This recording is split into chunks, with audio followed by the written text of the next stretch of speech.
쌍둥 곰바튼 곰발. 사목구는 눈이 3개인 개로 누런 털로 덮여있고 몸에 검은 줄이 있어 호랑이인지 개인지 헷갈리지만 귀를 보면 맥락없이 개라는 걸 단번에 알 수 있다. 3개의 번쩍번쩍한 또렷한 눈으로 항상 주인을 살피고 따르며 절대 불의에 몸을 굽히지 않는 수호와 용맹의 상징이다. 이곳은 저승으로 들어온 영혼들의 장부를 관리하고 있는 삼목대왕. 불현듯 나이 들어 저승으로 왔던 태경이가 생각난다. 아, 독자님들, 혹시 저와 태경이의 스토리가 궁금하신 분은 한국요괴 13편 삼목구 편을 보시면 됩니다. 삼목구 시절 그렇게 큰 은혜를 입고 돌아와 태경이의 아버지를 살려보낸 것 말곤 딱히 은혜를 갚지 못한 게 내내 걸렸었다. 다행히 착한 일을 많이 한 태경이는 천당으로 갔고 인간으로 다시 환생하게 되었다. 태경이가 환생한 인물이 어디 보자. 몇 살까지 살 예정일까? 장수했으면 좋겠는데. 삼목대왕은 태경이가 궁금해 장부를 쭉 찾아보기 시작한다. 석훈이란 아이로 환생했군. 그런데 그때 머리가 어지러더니 자신이 땅속 깊은 곳으로 쭉 빨려 들어가는 느낌을 받고 눈앞이 캄캄해졌다. 뭐야? 이거 뭐 내가 또 잘못했나? 이건 인간 세상의 삼목구로 버려질 때 느낌과 매우 비슷했다. 한참 뒤 주위가 환해지더니 어떤 조그마한 꼬마 동자 하나가 자신을 보고 웃고 있다. 청이 동자이다. 그리고 그 뒤엔 거대한 바위괴물 하나가 얼굴을 붉히고 있다. 뭐야? 안녕? 삼목대왕 맞지? 너는 누구길래 감히 나를 그렇게 함부로 부르느냐? 이 녀석들 내 당장, 응? 뭐야? 왜 몸을 움직일 수가 없지? 싱긋웃는 청이동자. 삼목대왕님, 내가 너 직속 상관에 그 위에까지 다 말해뒀으니까 걱정 마라. 넌 내가 착한 일을 할 수 있게 한 번만 도와주고 가면 되는 거야. 물론 너도 빚도 갚고, 알겠지? 염라대왕과 대별왕까지? 이 녀석은 도대체 뭐길래?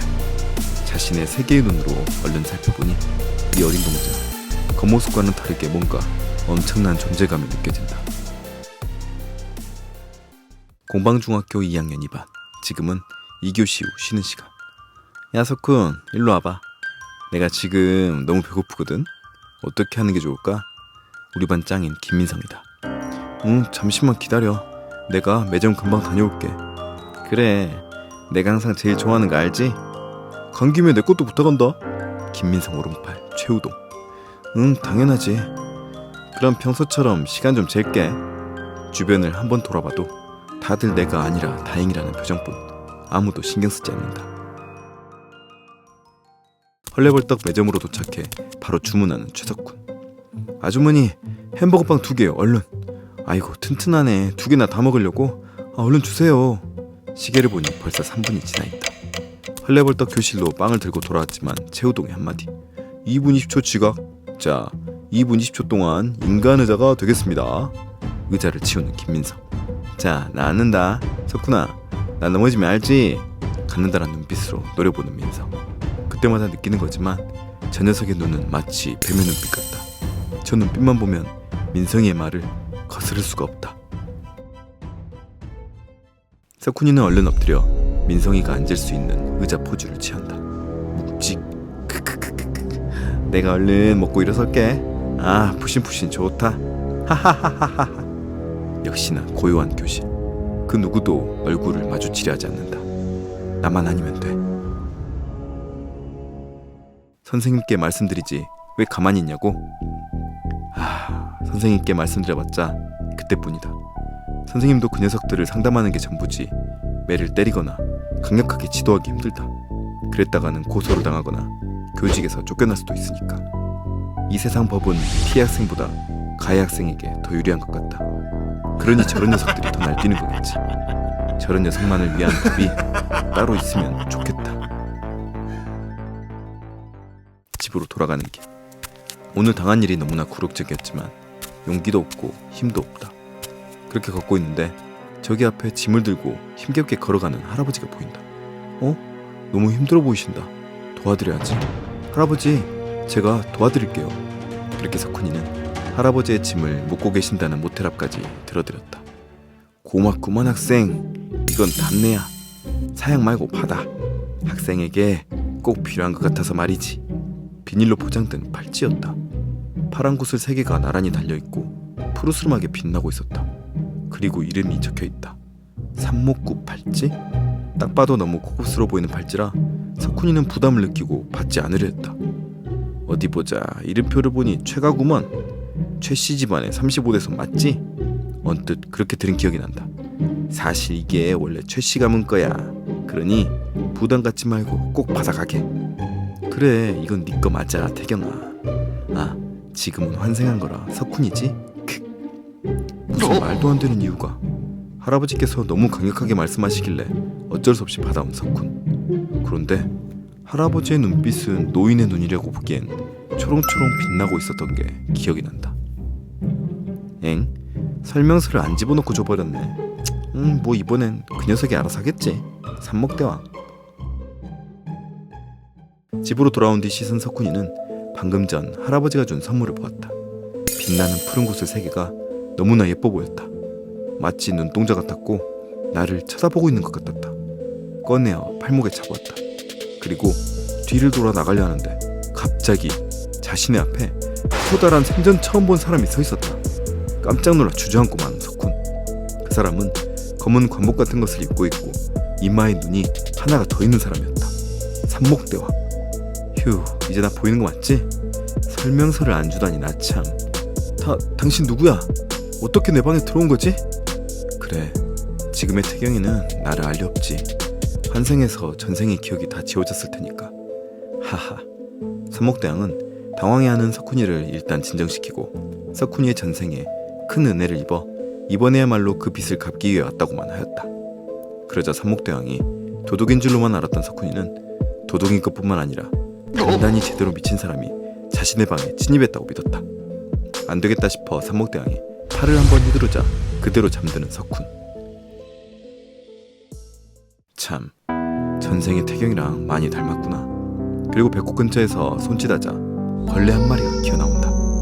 이게 염라대왕님께서 말씀해주신 그 삼충이구나. 그 벌레는 삼충. 삼충은 1000개의 기생충으로 사람이 태어날 때부터 몸속에 기생하여 이승에서 했던 모든 일을 기록하는 저장소와 같은 역할을 한다. 삼충을 통해 그간의 일을 모두 알게 된 삼목대왕. 덕을 쌓고 환생했던 태경이가 석훈이로서 그동안 얼마나 괴롭게 지내는지 알 수 있었다. 이는 전생의 원한으로 꼬여버린 탓이다. 주먹이 파르르 떨리다가 이내 다시 팔찌 속으로 슥 사라진다. 다음날 아침까지 내리 잠들었다 깨어난 석훈. 뭐야, 꿈이었나? 팔찌를 차고 학교로 등교하는 석훈. 석훈이가 놀랄까봐 구석으로 숨어있는 삼목대왕. 오늘 또 교실 안은 민성이가 뱀같은 눈빛으로 반 아이들을 괴롭히고 있었다. 숙제 담당, 용돈 담당, 간식 담당. 이 모든 걸 삼목대왕은 팔찌 안에서 지켜보았다. 저 민성이란 녀석은 정말 해도 너무하는군. 그때 옆에 있던 최우동이란 녀석이 석훈이의 팔찌를 보더니 야, 이거 좀 비싸 보인다? 라며 빼앗아서 자신의 팔목에 찼다. 이야, 역시 이런 건 어울리는 사람이 따로 있는 법이지. 무척이나 좋아하다가 교실 한쪽 구석을 보고 자지러진다. 뭐야 이게? 넌 누구야? 반 아이들이 무슨 일이냐며 수군거리며 쳐다본다. 하지만 최호동은 아랑곳하지 않고 교실 구석만 바라보며 중얼거린다. 우와, 아니에요. 잘못했습니다. 제발 저를 저승으로 데려가지 마세요. 죄송합니다. 김민성은 그런 최호동을 밀치며 정신 차리라고 소리친다. 그때 팔찌가 벽에 부딪히며 팔찌가 깨져버렸다. 그러자 아이들은 교실 뒤에서 커다란 그림자를 발견한다. 사람만한 커다란 눈이 3개인 개가 민성이를 노려보고 있는 것을. 석훈이는 그 개를 보니 어디선가 나지 많이 익은 것 같은 느낌이 든다. 그 개가 한번 울자 교실 안의 아이들이 석훈이를 빼고 모두 다 잠이 들어버렸다. 그리고 등에 있는 석훈이를 태우고 민성이를 덥석 물더니 창밖으로 뛰어나갔다. 여기 4층인데? 하지만 가볍게 착지하는 삼목구. 석훈이와 민성이를 데리고 학교 구석으로 데려갔다. 민성이는 지금 상황에 매우 놀라고 있었지만 도끼를 푸는 눈은 그대로였다. 삼목구의 양옆으로 검은 옷을 입은 두 사람이 나타났다. 저승사자였다. 그 후 놀랍게도 삼목구, 개가 말을 하기 시작했다. 사실 나는 저승의 명부를 관리하는 삼목대왕이다. 걔가 말을 하고 옆에 나타난 저승사자까지 본 후 석훈이와 민성이는 삼목구의 말을 100% 믿을 수밖에 없었다. 정말이었잖아? 도끼를 품은 눈이 겁에 질린 눈으로 바뀌는 민성.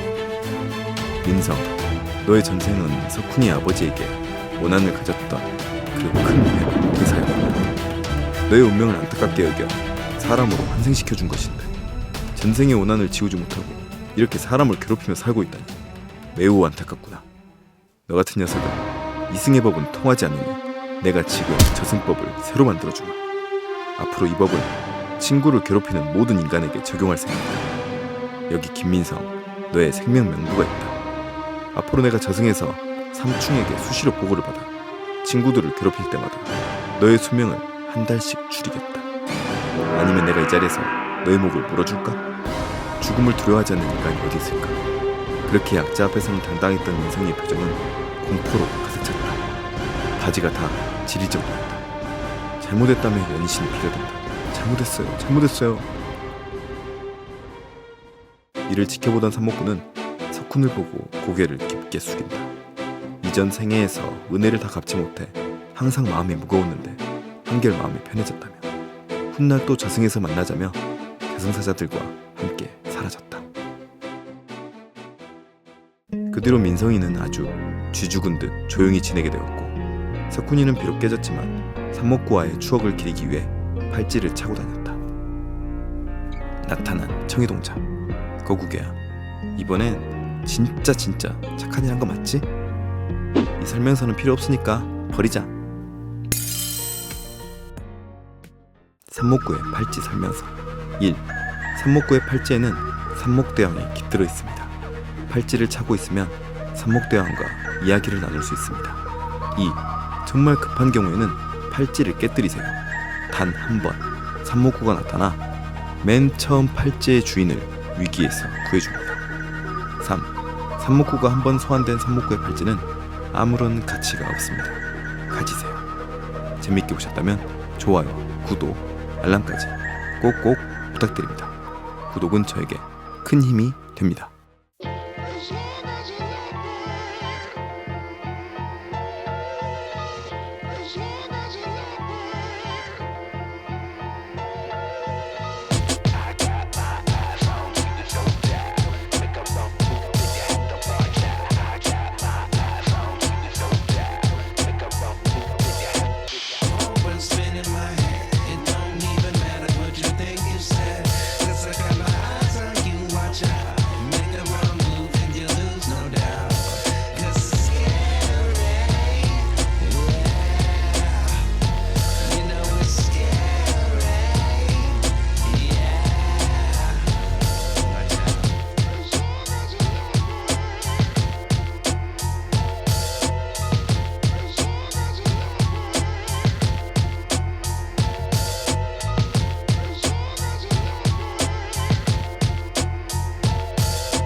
구독, 좋아요 꼭꼭 해주세요.